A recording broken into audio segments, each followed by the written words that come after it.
তাহলে নামাজ ছাড়া বাকি দুনিয়ায় যত কাজ আছে কোন কাজের আগে ওযু করা বাধ্যতামূলক? বলেন বলেন। সেটা কোরআন পড়া হোক, সেটা হাদিস পড়া হোক, সেটা রোজা রাখা হোক, ওযু ছাড়া কোরআন ধরা যাবে না এই ফতোয়া দিয়ে মানুষদেরকে কোরআন থেকে দূরে সরানো, এটা খ্রিস্টানদের একটা চক্রান্ত। কোরআন শরীফ ওযু ছাড়া ধরা যায়, আপনারা এর পক্ষে? এই যুবক ভাইরা বলেন, কোরআন শরীফ কি ওযু ছাড়া ধরা যাবে? সবাই একমত?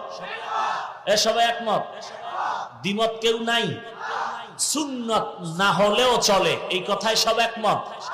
হ্যাঁ, কাজা নামাজ লাগবে না এই কথায় একমত?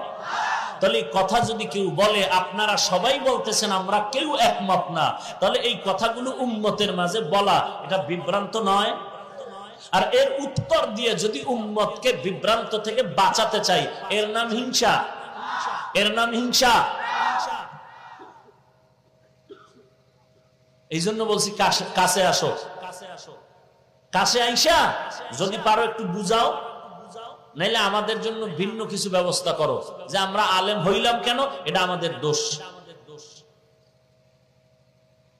এজন্য আমি সব মাহফিলে বলি, যুবক ভাই কোন পক্ষ বিপক্ষ নিবেন না, সব ছেড়ে দেন। আপনাকে এমন হতে হবে, এমন মিডল পয়েন্টে চলতে হবে, আপনার উদ্দেশ্য ডাক্তার হবেন, টার্গেট ইঞ্জিনিয়ার হবেন, টার্গেট আপনি একজন সাংবাদিক হবেন, ওই টার্গেট পর্যন্ত না যাওয়া পর্যন্ত আপনি নিরপেক্ষভাবে চলেন, এমন ভাবে আদর্শ নিয়ে চলবেন। তাবলীগ বুঝি না, চরমনাই বুঝি না, উজানি বুঝি না, দাওবন্দি বুঝি না, আলিয়া মাদ্রাসা স্কুল কলেজ আর কওমি বুঝি না, যে দেখবে সেই যেন মহব্বতে বুকে লাগায় আর বলে ছেলেটা ভদ্র, ছেলেটা সভ্য, দোয়া করে। আমার এটা দিলের একটা তামান্না, আমি চাই প্রত্যেকটা যুবক এমন হোক, কোন দলাদলি নেই, কেউ যেন কথা বলতে না পারে এই যুবকের সাথে কেউ কথা বলবি না কেন, সেই যুবকটা অন্য দলের দালালি করে, এই কথা যেন কেউ না বলে। আপনাকে এই কথা যেন সবাই বলে, যুবকটা নিজের আদর্শ নিয়ে আগাইতেছে।